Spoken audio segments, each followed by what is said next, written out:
Hey guys, and welcome to a new Dungeon Defenders 2 video. I'm your host Mr. Peter, and this is an educational gameplay video playing on floor 500. I've made a handful of defense guides, but I've never really demonstrated them on higher Onslaught.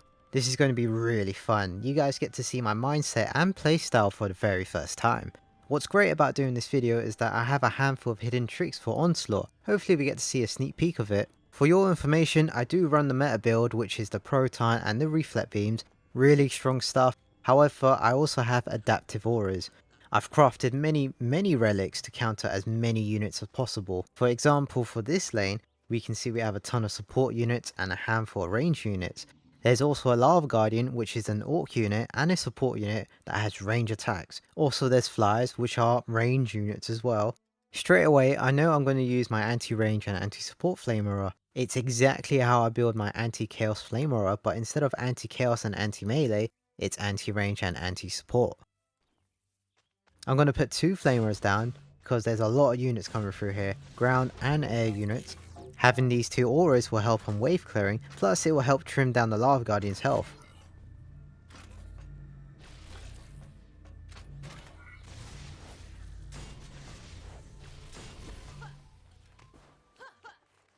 There are Hex Throws, which are range units, those dinosaur looking creatures who are frost, range and a support unit, and lastly we have Quibblies who are goblins, frost and a range unit. It makes sense to use our anti-range and anti-support aura again, because majority of them are range and support units.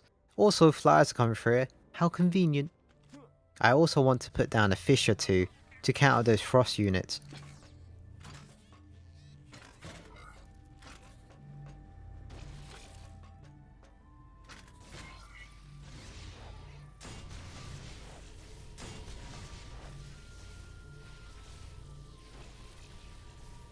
Fishes are fantastic at killing frost units, and with this build it's designed to annihilate goblins.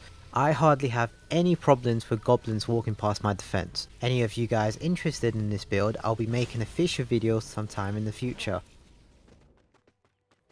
A very easy lane, armoured and pile it on. Beautiful! There's a lot of chaos units and support units, however the support units don't look threatening at all, so we'll be using our anti-chaos and anti-melee aura.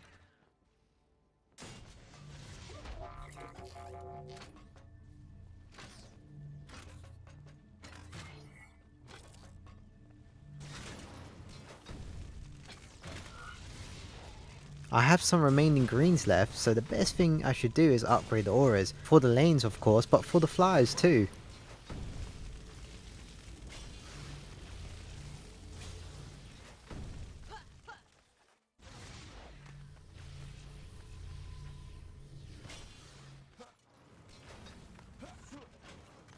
Usually on the first wave you want to observe and see if your defense can hold. You'll never know, anything can happen, especially on floors. This lane is doing really well, you can see their health getting shredded.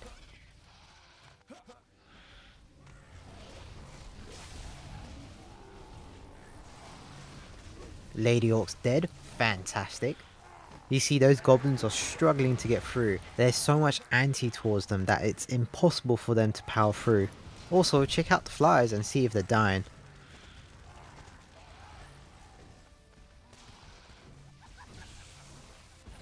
Ah, typical. It was basically dead, so a few upgrades will do it.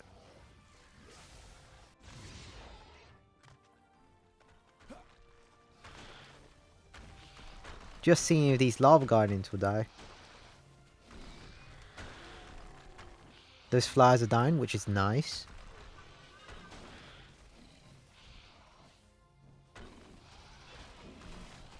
Looks like he's gonna make it through. Oh, never mind, never mind.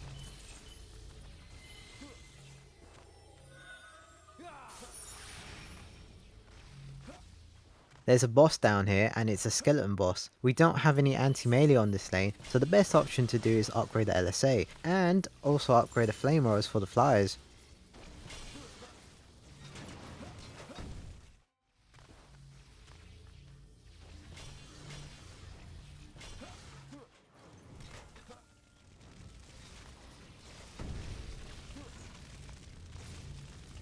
Ah, that's what I thought. There's a headstrong assassin spawning now. They're bloody annoying. To counter them, you have to outlast their ambush attack. There's only a handful of heroes who can do this, and my favourite one so far is the Lavamancer.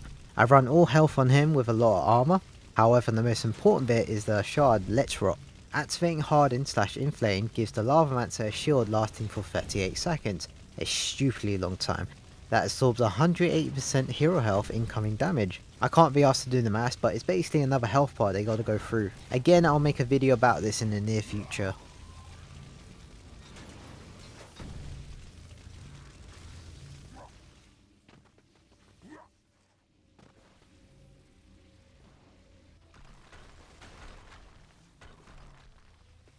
I'm gonna upgrade the LSA. I feel like the lava gun will power through somehow.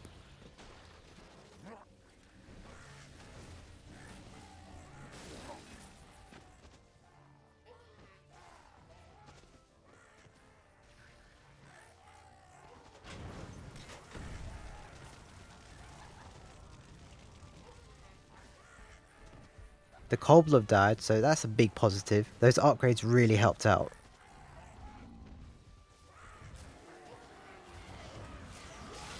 Alright, the assassin is here. You want to activate your stance to gain your shield and then erupt. You see how effective that was? Didn't even break through the shield. It's but a scratch. When erupting enhances your defense, but you don't have to erupt. The most important part is to shield up and run to a defense.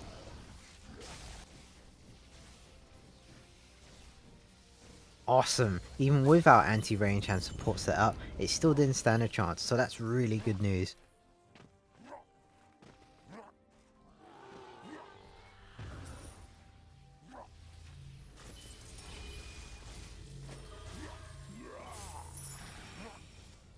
Geo Prime, easy peasy. Those Lava Guardians are still powering through, so I guess upgrading the game should do the trick.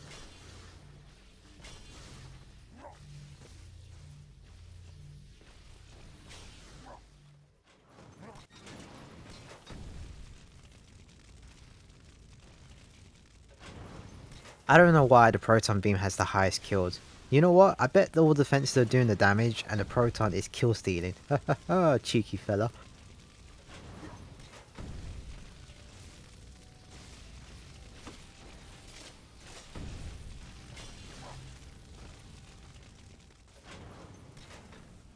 This should be an easy wave. Every lane is upgraded so nothing should get through, and the boss is a Geo Prime. They don't attack the crystal, so it doesn't matter if they do make it through.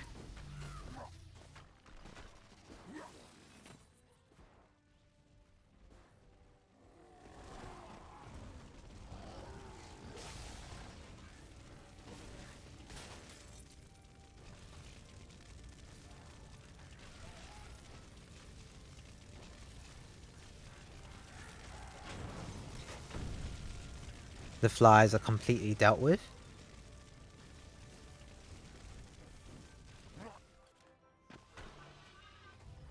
Ooh, is it gonna die? We'll have to find out another time. Shield up. What's great about the Lavamancer is that his stance cooldown is short. Like, I could do it again. So once they break the first shield, I can do it again, and it only costs 20 mana, and we have 200 mana. It's pretty insane. Erupts here to increase the stats of my defense. Nice.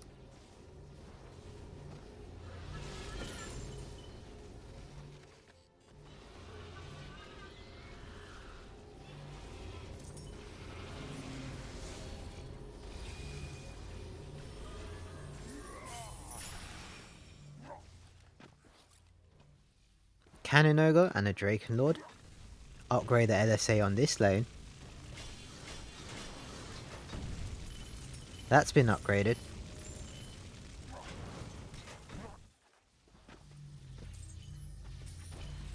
Why not? Upgrade that. Cool, let's start it up. You don't have to play the Lavamancer all the time. You can play as your main DPS and defend.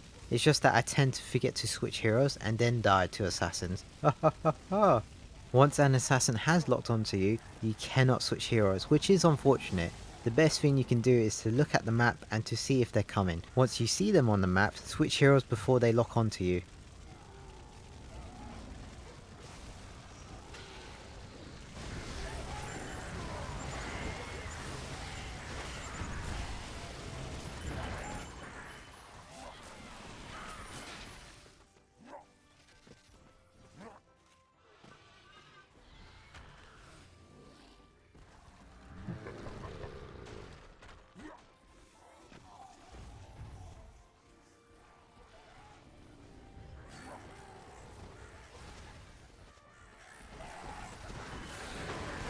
Yeah, I wasn't entirely sure if the Cannon Ogre would die. I decided to YOLO it.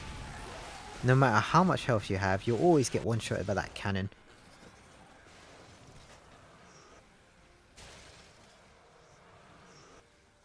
Oh snap.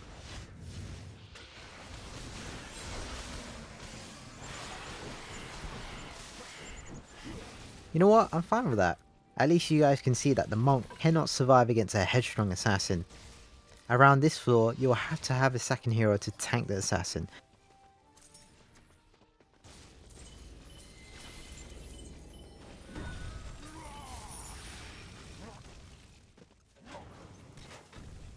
Cannon Ogre again. There's so much stuff coming through here. Gotta upgrade it, I guess.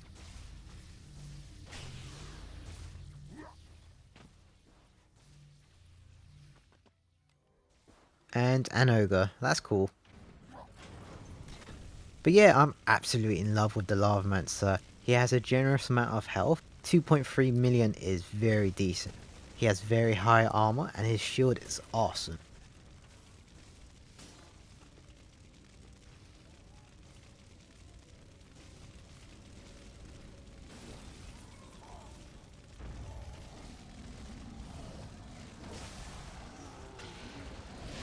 The true test is to see multiple assassins attacking at once. If he can survive that, he's amazing. Simple. Ha ha ha ha.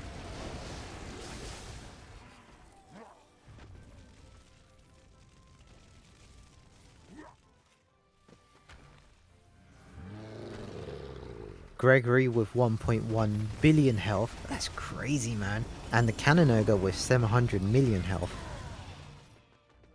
Hopefully she dies.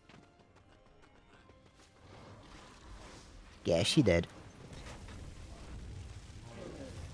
Gregory already lost half his health. Brilliant. Nice to know my defense is still doing the job. Oh wow, my shield actually broke.